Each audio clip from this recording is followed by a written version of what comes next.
जब इमरान खान ने ISI chief का फोन सुनने से इनकार कर दिया। आईएसआई सरबराह ने किस मकसद के लिए राब्ता किया था? इमरान खान किसी की बात नहीं सुनते, हंगामा खेज कॉलम। मुस्लिम लीग नून के सेनेटर और कॉलम निगार इरफान सिद्दीकी हर बार की तरह इस बार भी अपने कॉलम में बानी पीटीआई की तर्ज सियासत को शदीद तनकीद का निशाना बनाया। वो लिखते हैं कि इमरान खान की 28 साल सियासी जिंदगी मुज़ाकरात, मफाहिमत और मसलहत जैसे गैर इनकलाबी अवामिल से कुल्ली तौर पर आरी रही है। अपोजिशन में हो या हुकूमत में, वो अपने सियासी हरीफों से हाथ मिलाना, बात करना, बल्कि उनकी तरफ आंख उठाकर देखना भी अपनी सियासी गैरत और अहमियत के मनाफी ख्याल करते हैं। आज पीटीआई जिस गर्दाब में गोते खाते हुए किसी मुज़ाकराती तिनके का सहारा ढूंढ रही है, उस तक लाने में बुनियादी किरदार इमरान खान का इसी खुए खुदसरी का है। इसी से जुड़ी एक बहुत बड़ी उलझन ये भी है कि वो उन लोगों को कैसे मुंह लगाएं जिन्हें वो रोजे अव्वल से चोर, डाकू, लुटेरे और मुल्क दुश्मन करार देते रहे हैं। कॉलम निगार लिखते हैं कि पीपल्स पार्टी आमिरों के खिलाफ जद्दोजहद, जमहूरियत के लिए कुर्बानियों, आइन साजी, 18वीं तरमीम और मजदूरों, मेहनत कशों गरीबों के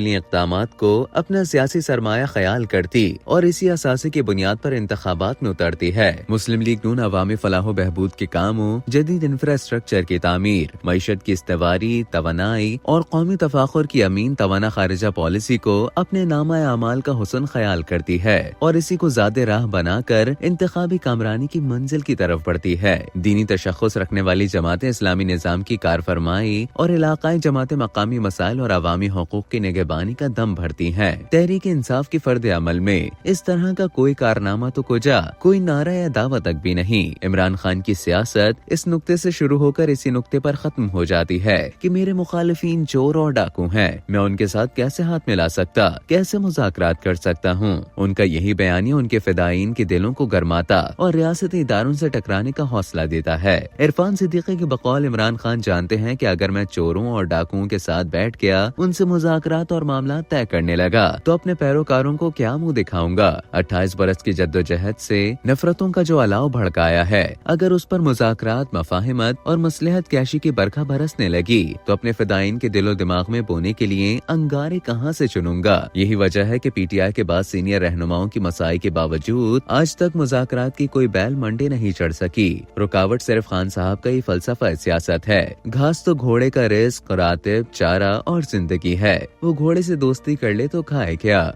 अप्रैल 2022 में हमारी कौमी तारीख में पहली बार वजीर आजम इमरान खान के खिलाफ अदम एतमाद की तहरीक मंजूर होने लगी, तो पहले कासिम सूरी और फिर आरिफ अलवी को इस्तेमाल किया। सुप्रीम कोर्ट ने दोनों इक़दामात को गैर आईनी करार दे दिया। शहबाज शरीफ ने वजारत उज़्मा का हलफ उठाया, तो सिर्फ 2 अरकान की अक्सरियत से कायम होने वाली हुकूमत को तिगनी का नाच नचाने के बजाय इज्तिमाई इस्तीफा देकर घर चले गए। कॉलम निगार ने दावा किया कि इन बेहिकमतियों से कहीं बड़ा अलमिया सिर्फ 1 माह बाद मई 2022 में उस वक्त पेश आया जब वजीर आजम शहबाज शरीफ ने मुस्ताफी होकर असेंबली तहलील कर देने और नए इंतखाबात की तरफ जाने का फैसला कर लिया। 20 मई 2022 की तारीख तय हो गई। 20 मई 2022 की तारीख तय हो गई। शहबाज शरीफ की तकरीर तैयार हो गई। लंदन से मियां मोहम्मद नवाज शरीफ ने जुज़वी तरमीम के साथ उसकी मंजूरी भी दे दी। कतर में IMF से मुज़ाकरात के बायस इस तारीख को 10 दिन आगे कर दिया गया। जनरल कमर जावेद बाजवा को इसकी बाज़ाब्ता इत्तला कर दी गई। फौजी क़यादत ने शाह महमूद कुरैशी, असद कैसर और असद उमर के जरिए इमरान खान को इस इंतहाई मस्बत पेशरफ्त से आगाह कर दिया, जो उन दिनों पेशावर में बैठे एक नए लॉन्ग मार्च के लिए डंड पेल रहे थे। पीटीआई रहनुमा इसे बहुत बड़ी कामयाबी करार दे रहे थे।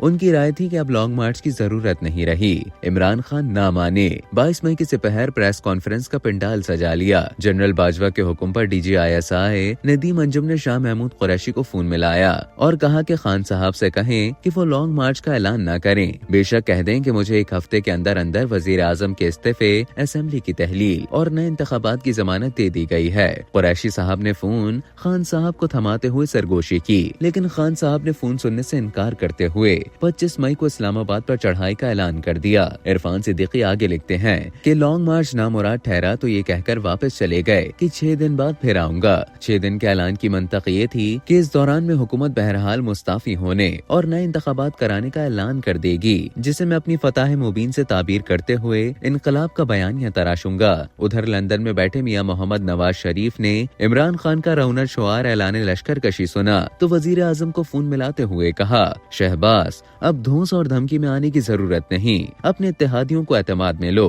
डटकर मियाद हुकूमत मुकम्मल करो, पूरी लगन के साथ मुल्क को मसाइल की दलदल से निकालने की कोशिश करो। इक़्तिदार से महरूमी के सिर्फ 2 माह बाद तश्तरी में सजाकर पेश किए जाने वाले इंतखाबात की पेशकश खुद सरी के आतिशदान में झोंक दी गई। 1 साल बाद अप्रैल मई 2023 में एक और दरवाजा खुला। अता मोहम्मद बंदियाल, एजाजुल हसन और मुनीब अख्तर पर मुश्तमिल मारूफ इंसाफी तिकोन ने तो पहले ये फरमान जारी किया कि कुछ भी हो जाए पंजाब असेंबली के इंतखाबात 14 मई को मुनक्किद कराए जाएं। फिर उसी मुकदमे की समाअत करते हुए हिदायत जारी की कि हुकूमत और अपोजिशन जमातें मिल बैठकर अगले आम इंतखाबात की तारीख तय करें। मुज़ाकरात शुरू हो गए। 3 अदवार पार्लियामेंट हाउस में हुए और बुनियादी मामला तय पा गए। फरीकैन ने बसद मुसर्रत इसका भी ऐलान किया। 2 इंतहाई अहम इजलास मीडिया की आंख से दूर लाहौर में हुए। पहला वजीर कानून आजम नजीर तारड़ के घर, दूसरा सैयद अली जफर के घर तय पा गया कि चारों सूबाई असेंबलियों और कौमी असेंबली के इंतखाबात एक ही दिन होंगे। एक साथ निगरान हुकूमतें कायम हो जाएंगी।